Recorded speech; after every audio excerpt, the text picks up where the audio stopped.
Welcome to ProSpeak English Dialogue.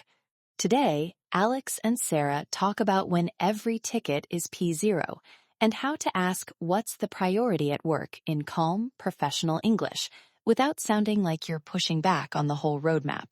Alex, I need to vent. We just walked out of planning, and I think my brain is still buffering. Yeah? What happened? 3 different tickets, 3 different stakeholders, and every single one is P0. P0 meaning highest priority, basically stop the world? Yeah, P0 is supposed to be if we don't do this immediately, something really bad happens. But now it's just a vibe. Everyone uses it when they want attention. Right. So the label stops working if everything gets the same label. Exactly. And I'm not trying to be difficult. I can't code 3 full features at the same time. I'm one person. I have one keyboard. Totally. So what did you say in the meeting? I said I'd do my best, which is polite, but it's also meaningless. Because my best still has a limit, like hours in a day. Yeah, do my best doesn't create clarity. It just kicks the decision down the road. And now I'm staring at the board like, okay, what's the priority? But I don't want to sound like I'm whining, you know? You're not whining. You're asking for the one thing a team actually needs. An order. First, second, third. An order, yeah. Because right now it feels like I'm supposed to read minds. Like if I pick the wrong ticket, I'm the villain. But the whole point of priority is that someone with context decides the trade-offs. You're not supposed to absorb infinite urgency without a map. Trade-offs, meaning if we ship A, B waits? Yeah, a trade-off is what you give up to get something else.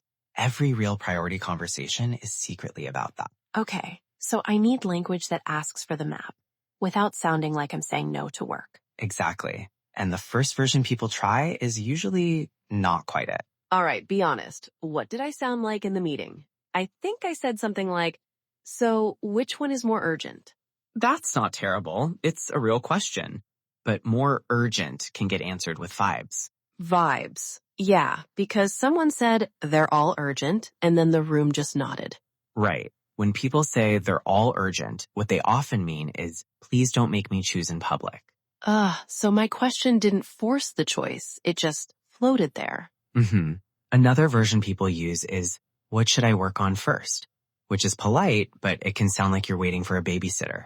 Wait, really? I say that all the time. It's not rude. It's just soft. Sometimes you need soft. But when everything is P0, soft questions get soft answers. Soft answers like, figure it out or just get it done? Yeah, or stock rank them, which sounds helpful until nobody actually ranks anything. Stack rank. That's when you put items in order from most to least important? Yeah, top of the stock is first. But the phrase doesn't do magic on its own. People have to agree the order is real. Okay, so my mistake was asking a question that could be answered without commitment. Pretty much. You needed a question that connects to capacity, how much you can actually do, without sounding like you're complaining about being busy. Capacity. Like bandwidth, hours, whatever word doesn't make me sound defensive. Yeah, busy sounds emotional. Capacity sounds operational. It's the same truth, different frame. Operational. Okay. So what do I say when someone hits me with, they're all critical? That's the fun part, because that's where the conversation actually starts, not ends. So I pinged my PM after the meeting. I wrote, hey, quick question, what's the priority? And I got a paragraph. A paragraph meaning context, pressure, reasons? Yeah, lots of the exec team cares and the customers waiting, but still no number one. Because pressure isn't the same as ordering. You can feel pressure about 3 things at once. Exactly. And then I made it worse. I replied, got it, I'll try to balance them. Ooh, balancing sounds flexible. Flexible is where timelines go to die. Tell me about it. Now I'm juggling, and if I miss something, it's my fault for not juggling fast enough. Right, that's the trap. If you don't get a clear priority, you still own the outcome. So when they say they're all important, I feel rude pushing back, like I'm the person making it complicated. But you're not making it complicated. The situation is already complicated. You're naming reality. Naming reality. Okay.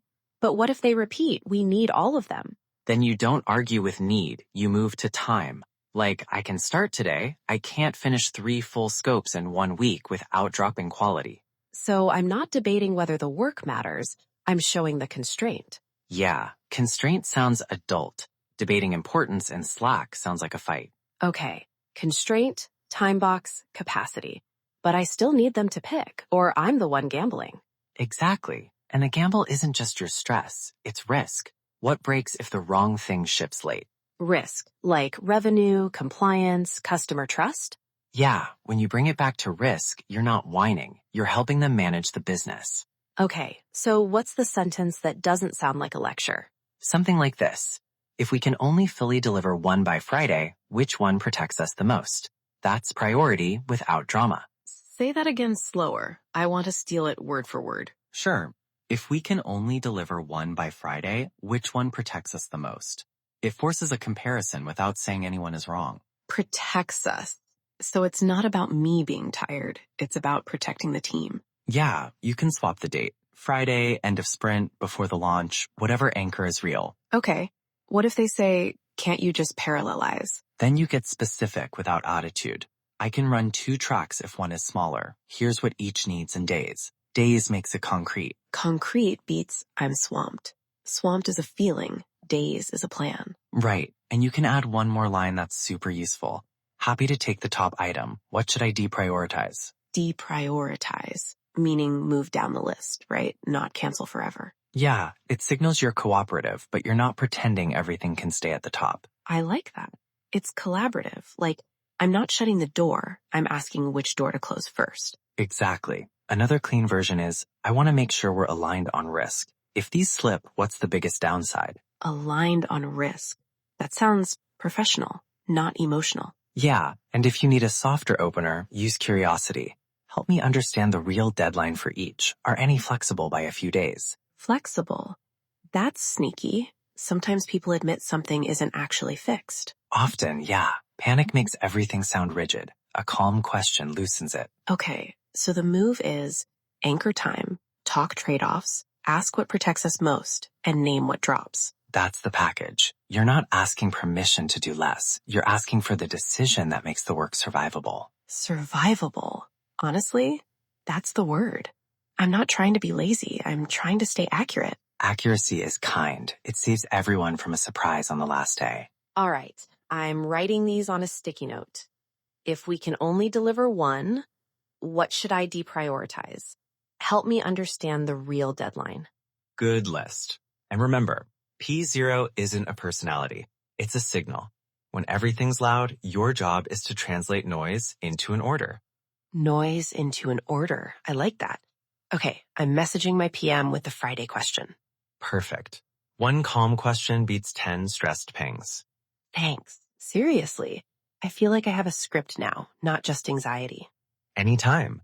And to everyone listening, thanks for joining ProSpeak English Dialogue. We'll catch you in the next episode.